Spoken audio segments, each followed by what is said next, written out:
Once again, time for another buffet. I'm sorry I didn't unwrap the machines. I always keep them covered because there's tons of dust in the garage. I don't know if you guys have the same problem. They're coated with oil, so it makes a royal mess. Once again, though, I'm running out of things to share or do, so if there's something specific in the shop that you guys want to see, want me to explain, want me to share, show, please leave a comment. So this is just another one of the buffets, a bunch of different things that I've been playing with, dragging out to share, books and whatnot. So not sure if I'll see you next Friday. Until then, have a good one. Alright, I'm hoping this regulator matches the one I've got on my Argon, my C25 tank. Came from Harbor Freight. The PSI is on the outside of the tank. I just looked at it. PSI is on the outside of the tank pressure. Liters per minute's on the outside of the line. And this is the only one I found that is the same layout. Okay, well, oh, I should have gotten my glasses. What is all that? I don't know, I gotta go through that. Interesting packaging. Okay, nothing else in there? Nope, no cards, nothing. Alright, get my glasses to open that up.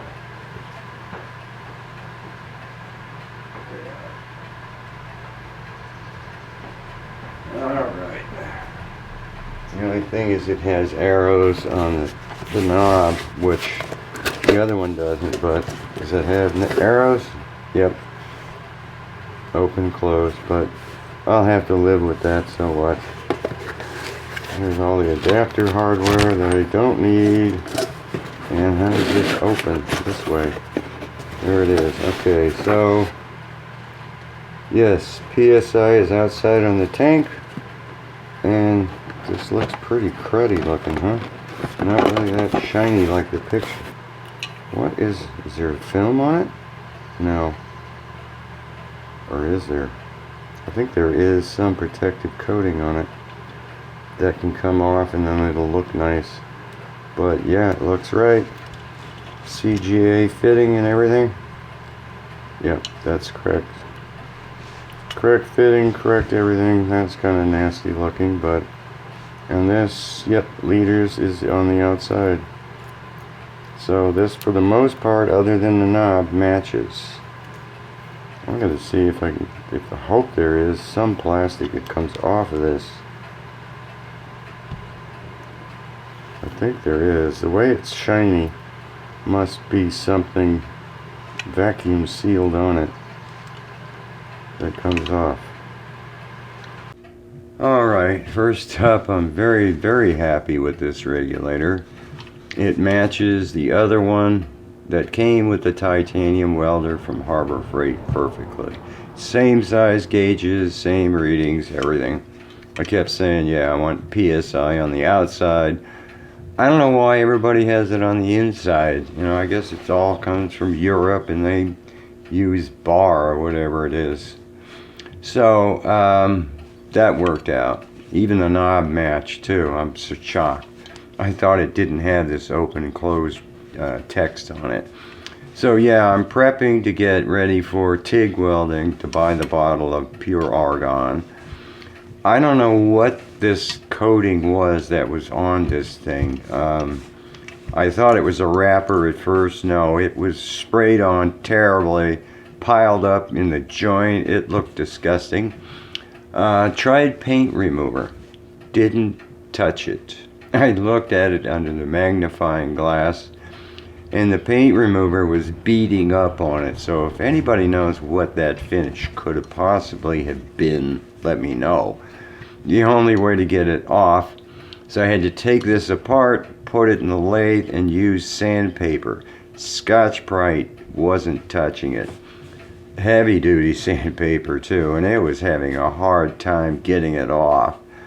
And then use the Scotch-Brite and stuff to get a nice finish back. So this is ready to go. I did test it. It works. Hallelujah. I was thinking, you know, I probably should test it before I start messing with it, trying to get the lacquer off in case I have to return it. So all in all, yeah, it's got the right fittings, everything doesn't leak, pressures work, regulator works, bada. So next step is save up the money to get the Argon tank. That's $300. Well, I know you guys are probably sick of me talking about acetylene and propane, but the learning curve for me just keeps going on and on. This is the gauge, the regulator that was on this tank that my dad had. And I didn't like it because when you turn the gas off, this gauge drops to zero pretty quick.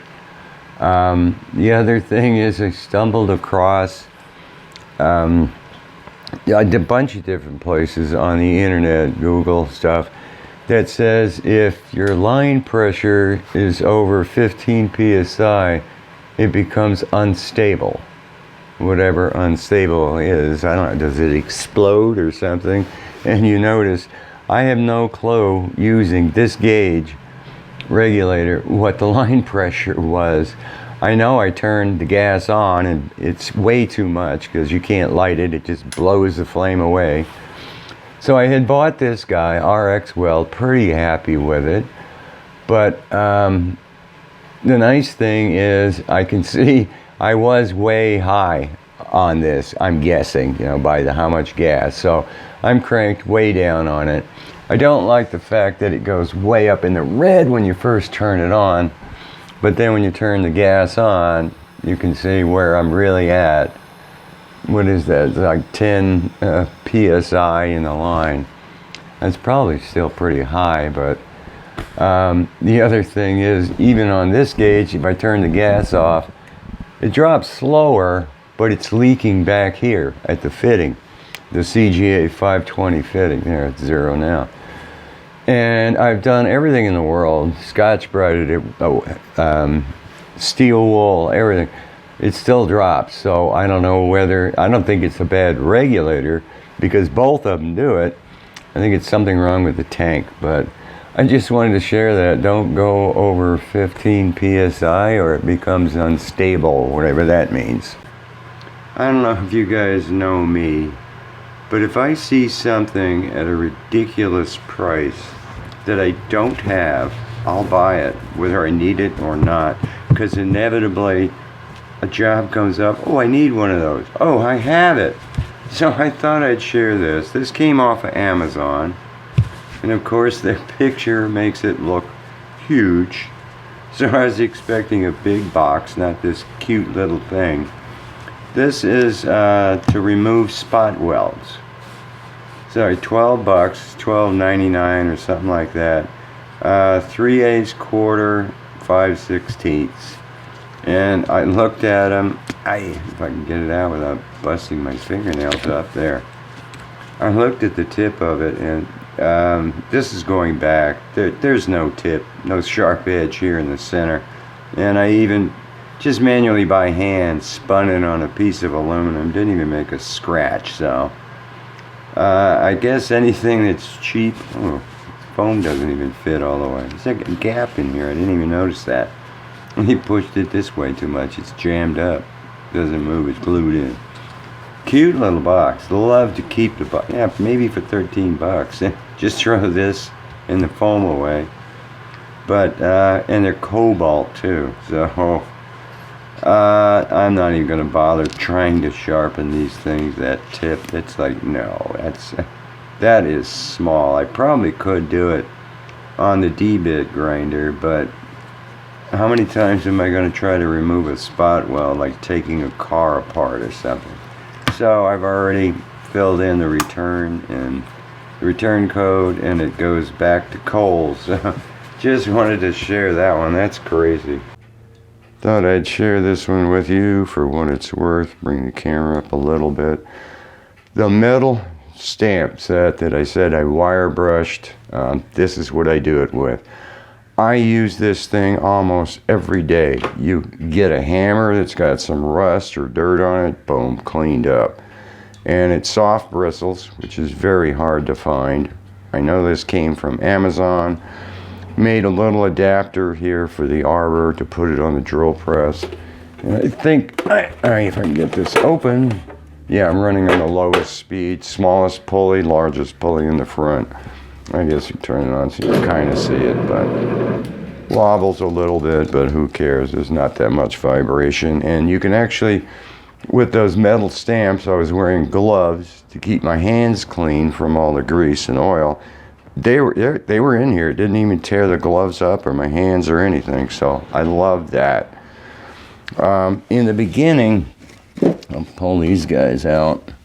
There's this one, and this one. In the beginning, I didn't have the granite surface plate to do lapping with, so I had made these guys. This is the roughest, medium, and soft right here. So I use these all the time in the beginning. You know, you machine something, you got an aluminum part, a steel part, you've got machining marks on it from the fly cutter, from the end mill. I used to just put this in here and I just put the part in it, cleaned it right up, got rid of all the machining marks on it. So, and I still do use these from time to time. It's easy, you know, you just cut a square out, put this in the lathe, lowest RPM, black marker, make a line, a circle, take it out, cut it round. So you can see, yeah, this one's probably, it's pretty round, so it's good enough to do the job. Those I love. And then this guy, I showed these wheels some time ago for the angle grinder, all kinds of different sets. And I said I was going to make an arbor, and I did. There's a little aluminum adapter here. This works great, so I've used this a few times, and I probably should make an arbor for all the other different wheels that there are. There were 3. This is medium. There was a real coarse and a real fine, which was like kind of buffing, but so probably I don't have room in this drawer down here. There's a tool chest down at the bottom here where I keep all of these different pieces and stuff to pull out, stick them back in there. So I just wanted to share that. If you can find one of these wheels, I mean, I use it constantly. This is another definite must share. Bring the camera up a little bit more. There we go. I'm pretty sure I saw this on another YouTube channel. So I took a chance, paid $20 for this off Amazon. Flexzilla, right? Flexzilla. This is the 3/8. I'm pretty sure this is 25 feet. I have a little portable air compressor I take in the back with this air hose, repair the fence with my nail gun. So this has got to be the most flexible, wonderful hose I've ever had. And this is 3/8, maximum 300 psi. Wow. But I took all the quick fittings off of it. Yeesh, get rid of that. Because I wound up buying is a 1/4 inch hose. Let me take this out of the way here. I bought the 25-foot 1/4 inch because the fittings aren't even a 1/4 inch here. It's 200 thousandths. So I put those fittings on this. I'm going to give that to my daughter, put that in her house for her small air compressor for the car. I have tested this, and yeah, no reduction or no comparison between that and this air hose as far as airflow. So same thing, 1/4 inch ID, 300 psi. This is 25 feet. It was interesting because I was looking at my orders on Amazon. Evidently I did buy that. That's 25. I bought a 50, which I returned, and I have 100 in the drawer, which is massive. So wish I could return it because I would buy all the 1/4 inches. This is beautiful. So yeah, nothing to say really more. You know, through my entire life, I've always played with hand-me-down fittings, tools, and stuff. forget it. I went out and bought a whole bunch of brand new, nice brass fittings. They're beautiful. They connect easily. So, very happy with that. I mean, yeah, here's the fitting here. It goes right on it, nice and quick. So they've got good ball bearings in there. They're really, they seal. There's no leakage at all. I love them. I think you can just push it in, right? No, you have to pull the collar back. Oh, well. So, homemade nozzle here for a lot of air. So, Flexzilla, I had to share that, man. I wish I didn't have the 100 foot, like I said. 50 would be nice, because I'd love to buy just this. So I may replace the hose I've got on my reel over for the big compressor with something like this. Okay, last, another book share. Odell's Machinist and Toolmaker's Handbook. What a weird handbook. By Frank Graham, Graham. eBay find again. I haven't referred to this book very much. It does have good material in it, but I took a chance in buying it, so, why not? This was published 1955. They have a lot of stuff in here. Chop, measuring tools, oh, I can't spin it that way. Threading dies, taps, turret lays, it goes on and on. Cutting screw threads, how to do it. All the different dimensions and standards. How to operate a lathe, right, okay. There's quite a bit length on that. There's a lot to operating a lathe, look at that. Cutting tools, so it gives you all kinds of angles and things in here. Like I said, I haven't referred to this book much, only because the other books contain everything too. Drills, all this, reamers, it covers a lot of different things. So this, I think, is more for a beginners. It actually has questions in there too, really. What? With respect to the frame as, I don't know what that means, but okay. Goes on, planers, slotters, all kinds of machines, introduction to them, dividing heads. So, for what it's worth, tool making, and there is a calculus section at the back in case you don't know how to do some stuff. Where did it go? Or am I thinking of the other book? I might be thinking of the other book. In any case, I think there's quite a few of them, oops, turn it this way. Odell's Machinist and Toolmaker's Handbook. It's handy. I like the cover. It's almost like it's leather or something. It's really neat. So, pick it up if you want. Next book is, of course, the new American Machinist Handbook. This I have referred to quite a bit. I think this was 1949 or something, really old. You can freeze it if you want to see what's in it, So yeah, it did have a signature to it, so it's hard to find books without a signature. Where was the date? I forgot. Maybe one of them was 44 and the other was 55. This one is 45, yeah. It goes way back, 1914. This book has been around for a while. It does cover a lot of things, You can watch A-Bomb, and he'll tell you about all the drill bits, or you can read about it in here. Classifications, spur gear, specifications. There's a lot of stuff in this book, and it is good. I did use this for making gears. It did teach me or explain some technique. What is that? Excess oxygen flame, neutral flame. Boy, it tells you. That's, yeah, my dad was a steam fitter, so he told me about the torch and this little blue piece in here, how long that's supposed to be to get the flame correct for an oxyacetylene torch. So, boring, what was that? Boring junk? Turning and boring, wow. So, there's a lot in here. There's a lot of pages to this book. It's pretty darn thick. So, if you want, I think this is a book that you should get. I do recommend it. Oh, this is what? Oh, yeah, tapers. How to figure out what a taper is. using the different methods that there are. I've done that before. It's pretty good.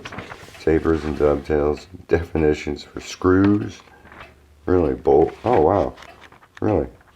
Some of this stuff is just educational. Bolt. Bolt rim. See, bolt carriage. Bolt seat. See, set screw. A bolt, comma, set. Oh, bolt set. Yeah, it's a set screw. Okay. Some of them. Alright. Well, this one, like I said, I think it really is worth getting this book. It's got quite a bit of information from the beginning of time, it seems like. Alright, well, I hope everybody enjoyed. See you next Friday.